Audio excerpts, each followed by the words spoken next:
Gensa Gopi, seri 96, Basudewa Krisna, Seruling Penggembala. Di Kademangan Widoro Kandang, para ibu mendatangi Kademangan karena merasa dirugikan oleh ulah Narayana. Narayana diadukan oleh ibu-ibu kepada Nyi Gensa Gopi, karena anak-anak mereka dikerjai oleh Narayana, sehingga susu di tempayan tumpah semua. Gensa Gopi tidak mau memperpanjang masalah daripada nanti terjadi keributan dan menjadi perhatian. Kami mohon maaf atas kelakuan anakku Narayana. Hitung kerugian kalian, nanti aku ganti sesuai hitunganmu, jawab Gensa Gopi. Akhirnya Gensa Gopi mengganti kerugian yang dialami oleh ibu-ibu tetangga mereka, bahkan lebih dari yang diperhitungkan. Sementara itu, di Hastinapura Dewi Madrim tengah melahirkan dua anak kembar.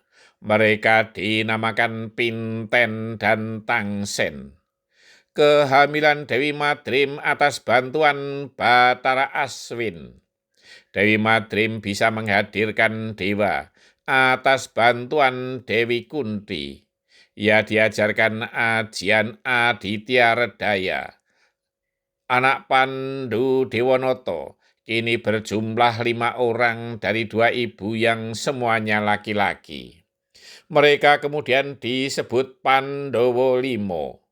Mereka adalah Yudhistira atau Puntadewa, Bima atau Sena, Permadi atau Janaka, anak-anak Dewi Kunti, dan Pinten atau Nakula, dan Tangsen atau Sadewa, anak-anak Dewi Madrim. Saat itu sedang terjadi ketegangan antara Hastinapura dengan negeri Pringgondani karena hasutan dari Haryo Suman. Haryo Suman melaporkan kepada Prabu Pandu Dewanoto bahwa Patih Gondomono berkhianat dan berpihak kepada lawan. Haryo Suman memang mengincar kedudukan Patih yang sekarang dipegang oleh Patih Gondomono. Haryo Suman yang licik dan culas itu berhasil menghasut sang raja, sehingga Patih Gondomono diusir oleh Prabu Pandu Dewanoto.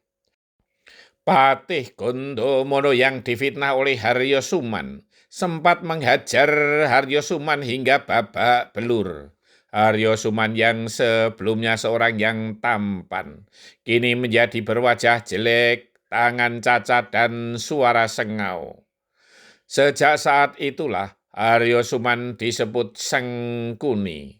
Namun kemudian ia benar-benar diangkat sebagai pepatih oleh Prabu Pandu Dewanoto.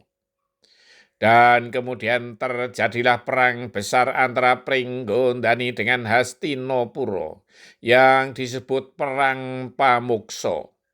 Prabu Pandu Dewanoto berhasil membunuh Prabu Tremboko. Namun keris Kolonak Tadah milik Prabu Tremboko juga berhasil melukai Prabu Pandu Dewanoto karena keteledorannya sendiri. Prabu Tremboko yang sudah tewas itu masih ditendangnya, sehingga kaki Pandu Dewanoto justru tertusuk keris Kolotada yang sakti itu.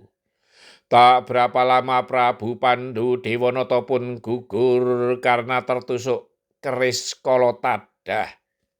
Dewi Madrim kemudian bela pati terhadap suaminya. Ia Patiobong masuk dalam perapian yang sedang membakar suaminya. Sebelum gugur, Prabu Pandu Dewanoto menitipkan tahta kerajaan kepada kakaknya Raden Destrorastro untuk kemudian agar diserahkan kepada Puntadewa kelak setelah dewasa.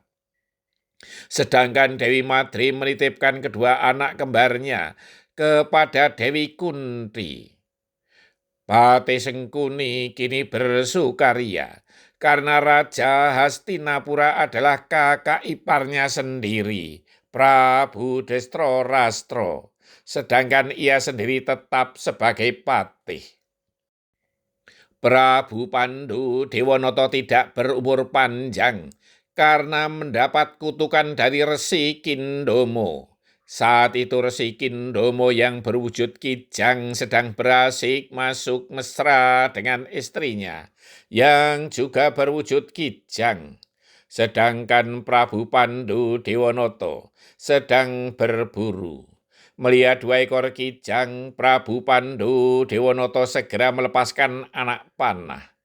2 ekor kijang pun tewas. Hilang musnah kedua kijang.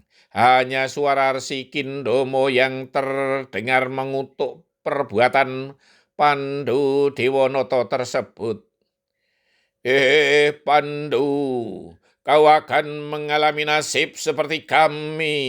Gugur dalam usia muda yang akan disusul istrimu. Suara Resi Kindomo yang tak berwujud. Prabu Basudewa bersedih mendengar apa yang terjadi di Hastinapura. Dewi Kunti adiknya harus merawat 5 orang anak yang belum dewasa seorang diri. Bersambung. Benar kata orang bijak bahwa fitnah lebih kejam dari pembunuhan.